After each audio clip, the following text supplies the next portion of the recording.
ఈ రోజు ఎరా వచ్చావా? ఇవాళ కూడా రాకపోతే కనపట్లేదు అని పేపర్లో ఇద్దాం అనుకుంటున్నా. మన దేశం ప్రపంచంలోకెల్లా అతిపెద్ద ప్రజాస్వామ్య దేశంగా ఉంది అంటే అతనెవరో మీకు తెలియాలి. అందుకు ప్రధాన కారకుల్లో డాక్టర్ బిఆర్ అంబేద్కర్ గారు ఒకరు. ఆ విషయం మాకు తెలుసులే. దేశం లౌకిక దేశంగా అన్ని కులాలు, అన్ని మతాలు, అలాంటివి మీరు మాట్లాడితే కామెడీగా ఉంటదన్నా. అన్ని ప్రాంతాల వారు కలిసిమెలిసి సంతోషంగా ఉండగలుగుతున్నారు అంటే అంతా బాగానే ఉంది. దానికి కారణం అంబేద్కర్ గారు రచించిన రాజ్యాంగం. ఆయన విగ్రహాలు చూస్తేనే మీకు అర్థమవుతుంది. నాకు అర్థం కాలేదు సార్. మన అందరికి తోవ చూపిస్తున్నట్టు ఎప్పుడు కూడా కనిపిస్తూ ఉంటుంది. అయ్యి బాబోయ్, పిచ్చి బాగా ముదిరిపోయిందిరా మీకా. ఈ రోజు మీరు చూస్తే అంబేద్కర్ గారు రచించిన రాజ్యాంగం, అలాగే ఆయన ఆశయాలకు అనుగుణంగా ఎవరైతే ముందుకు నడిపిస్తారో, ఎవరు చెప్పారు? ఎవరో చెప్తే నమ్ముతా నేను. వాళ్లే చెప్పారు. కర్మరా బాబు. ఈ రాష్ట్రం ఆ రోజు ఎంత సంతోషంగా ఉంది. కనిపించట్లేదే? ఎక్కడ కనిపించలేదు?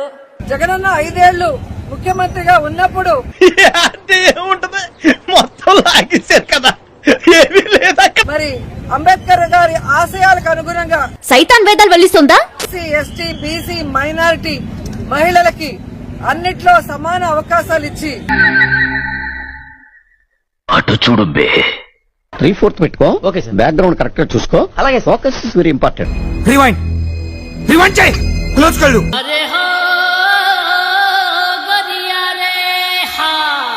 ఇప్పుడు ఎక్కడ కొట్టాలరా నిన్ను? కొట్టకుండా పనే మార్గం లేదా? పేదరికంలో నుంచి వారిని ఎలా బయటికి తీసుకురావటానికి మాటలు నేర్చాడు వీడు. అటు సంక్షేమ పథకాలతో, ఇటు అభివృద్ధి కార్యక్రమాలతో అన్ని కూడా కల్పించడం మనం చూస్తున్నాం.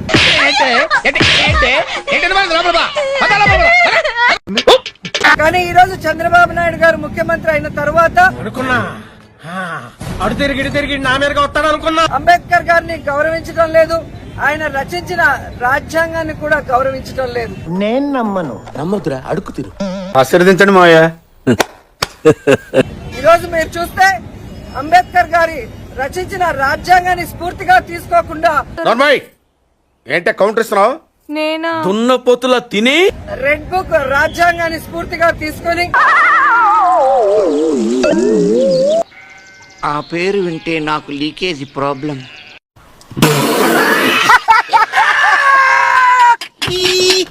ఈ రాష్ట్రంలో దళితులని ఎలా అవమానిస్తున్నారు, ఫాల్స్, అబద్ధం. ఈ రాష్ట్రంలో ఎస్సీ, ఎస్టీ, బీసీ మైనార్టీలని ఏ విధంగా దాడులు చేసి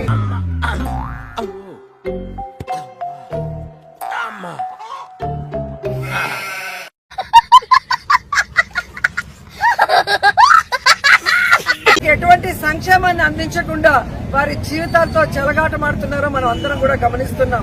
కారు దుబ్బే నంది ముందు రంగు మార్చిన పంది కారు కూతలకొస్తే కపాలం పగిలిపోతే మళ్ళీ మనకి మంచి రోజులు రావాలి. అన్నావా గోవిందా? గోవిందా గోవిందా. ఏదైతే అంబేద్కర్ గారు కోరుకున్నారో సమ సమాజం, తయారయ్యావు, ఇంకా నీకు బుద్ధి రాలా? వెనుకబడిన వర్గాలన్నీ కూడా అభివృద్ధిలోకి రావాలి అని. రేయ్, నువ్వు పక్కనుంటే మంచిదని జ్యోతిష్కుడు చెప్పాడు, అందుకే భరిస్తున్నాను.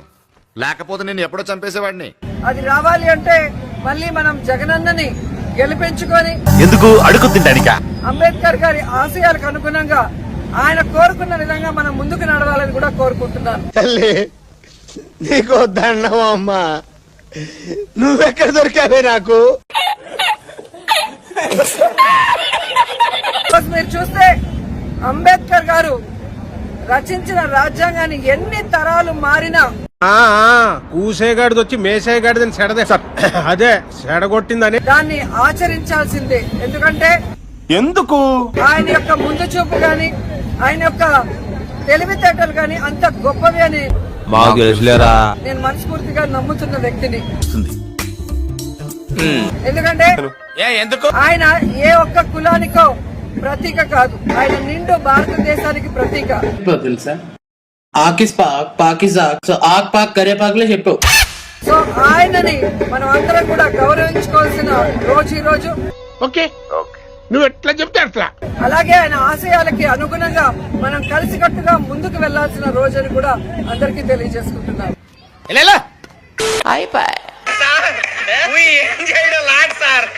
ఈ కార్యక్రమం ఇంతటితో సమాప్తం.